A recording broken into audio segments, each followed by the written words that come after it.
Yoo-hoo and hi. Today I'm going to talk about LUTs. LUT stands for lookup table. And while I'm not going to get into the science behind LUTs, I would like to tell you why you should and shouldn't use them, when you should and shouldn't use them, and how you should and shouldn't use them. And this is my opinion. I think everybody's going to have a different opinion, but there are, I think, some facts. The first fact is, unfortunately, LUTs will not make you a great cinematographer.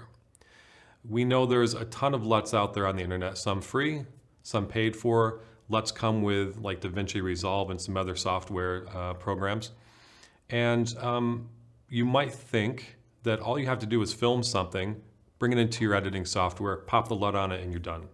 And it doesn't work like that, unfortunately. I wish it did.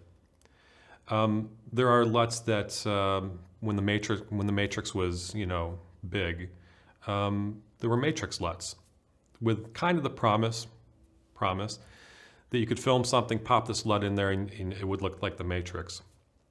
And yeah, it doesn't work like that. So a LUT, which you may know, and again, this is not the science, but this is just what happens. A LUT will take your footage and transform it to look more contrasty, more saturated, or less contrasty. But it changes, in a basic sense, it changes the look of what you've shot. The problem with LUTs is that if you don't shoot for the LUT that you want to do your project with, it's really going to look like crap. I'm going to show some examples. This is a total crap setup. I'm not using any lights here whatsoever. The only light is the light coming from outside. That might be okay if I had lights inside to light my face up. Because right now, in order to see my face, I have overexposed for the outside. Right? So this is a bad shot. So if you have just a crap shot like this, and then you add the LUT, and I'm going to add the Kodak 2383 D60 LUT that comes with Resolve, which is what I used to edit. And boom, it looks like crap. So I have this professional film look LUT, the Kodak 2383, that I've put onto this crap shot, and I get crap. So what happens if I expose more for the outside? So here I've dropped the exposure down a little bit. It makes my face even darker, makes the front of my shirt even darker. Still just a crap shot. I haven't done anything to help this. I haven't brought in any lights or anything. Crap shot, add a professional LUT, and it is not going to make this shot look better. Here it is with the 2383 LUT. This is not something I would ever show anybody. I would be embarrassed to show this to someone. So this goes back to what I say, that you have to know how to light for a scene, and you have to know what kind of file. I should say also that with the Blackmagic camera I'm using, I'm shooting B-RAW. So I know exactly what kind of picture profile, what kind of contrast I'm going to get, what kind of saturation I'm going to get. And I know that when I add a LUT, if I've lit something correctly, I know that when I put that LUT on there, the 2383, it's going to look beautiful. It's going to look a lot more like I want it to. So here's a shot of me outside. It's, again, I haven't done anything to set it up. I'm just standing in the sun. In my opinion, I think the shadow's on the wrong side of the face. So it's not a greatly cinematic shot, but it's a good shot for what we're doing today. So if you look, the exposures in this B-RAW image, again, it's B-RAW, so it's right out of the camera. It's low contrast, it's low saturation. And that's because I've exposed for the LUT that I'm going to use, which is the 2383. So when I pop that on, boom, looks good. And here's another really quick scene that I shot. I'm not using any light here, but I'm exposed for the light that's coming in from outside. And it's okay that this is going to be a moody shot. And that's what I was going for. So here's the raw image from the camera. As you can see, it's very flat, meaning not a lot of contrast, not a lot of saturation. It's shot with the 2383 in mind, meaning I set the exposure of my camera so that when I put the 2383 LUT on there, it looks like this. To me, it's a beautiful shot. I didn't have to do anything. Okay, another shot. I have one softbox pointed at my face and down a little bit, about a 45-degree angle.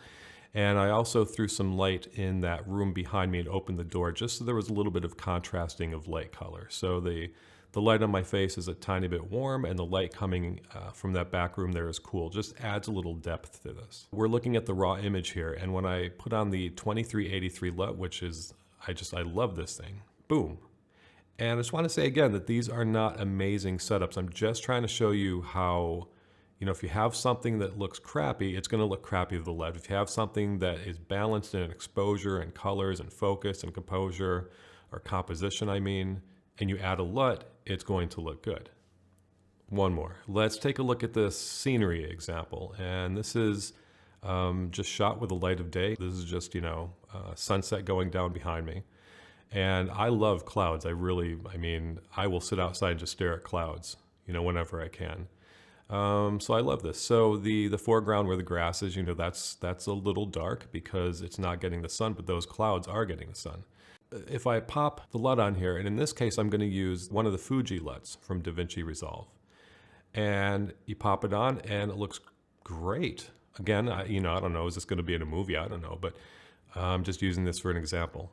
You can see how the LUT brings everything alive, and because I shot with that LUT in mind, I knew what I was going to end up with. I knew what I had to set my exposure at for that LUT to work correctly. And that's something that you need to know when you're using any LUT. If you're using a Canon C300 and somebody next to you is using an Arri Alexa, and you both shoot the same thing, with different raw profiles or different contrast profiles in your cameras, and you use the same LUT, you're going to get wildly different results. And I think I'll just wrap that thought up by saying that if you're taking your footage into your editing suite and you believe that your exposure is great, your colors are great, your composition is great, and you add a LUT and it looks crazy or terrible or just way too contrasty or way too saturated, the LUT you're using might not be made for the kind of profile, picture profile coming from your camera. You may have to do a color space transformation. Again, that's a different lesson. That's a wholly different thing. When I think about LUTs and what they can and can't do, I always think of the matrix LUTs that people came out with. And they would change your color profile in your editing suite to look like the matrix, or at least that was the promise. And I'm going to show some of the same examples I've shot with a matrix LUT, and I'm not going to say who the designer is or anything like that. Let's look at this one and put the matrix LUT on there. And do you think it looks like the Matrix movies? I don't. And how about this one? Nope, it's the Matrix LUT and does not look like the Matrix movies. The Matrix movies, they might have used a LUT that kind of gave a green tint to the movies, but there was costume design, there was production design, there was lighting design, and all of that goes into a picture. Or how about these day to night LUTs? Let's try some of these. Here's this with a day to night LUT. No, doesn't work. Here's another one with day to night, and it doesn't work. And that's because these shots were not designed with that LUT in mind. So you can see that if I'm a bad cinematographer, like in the first example from each LUT, where I don't know how to light, I don't know how to choose backgrounds. There's so much that goes into making a beautiful scene or a nice scene, and the LUT really only takes what you've put into the camera and changes the saturation, changes the contrast, and does things like that. There are some LUTs obviously that do more than that, but I'm just talking very basically that LUTs are not the end all. A LUT cannot take what you've put into the camera and make it amazing. You have to shoot something amazing and then use the LUT to bring that amazement out. There's an old saying, I don't even know if it's said anymore, but back in the really early days of computing, Gigu or Jigu or Jiju or Giju, it's G-I-G-O, which means garbage in, garbage out. And they would say a computer is only as good as the information you put into it. So if you put a bunch of true information into it and ask for an outcome, it's going to give you a true outcome. If you put a bunch of garbage into it, it's going to compute things based on that garbage, and then you're going to get garbage out of the computer. So the same with the camera and the same with the LUT. You have to put good quality imaging into the camera so that when you pop the LUT onto it, you're getting a beautiful image. Please try to get past the mindset of using a LUT to make yourself a good cinematographer. It is not a crutch, it's a tool, and you have to know how to use it. I hope this helps. If you have any questions, of course, feel free to leave a comment.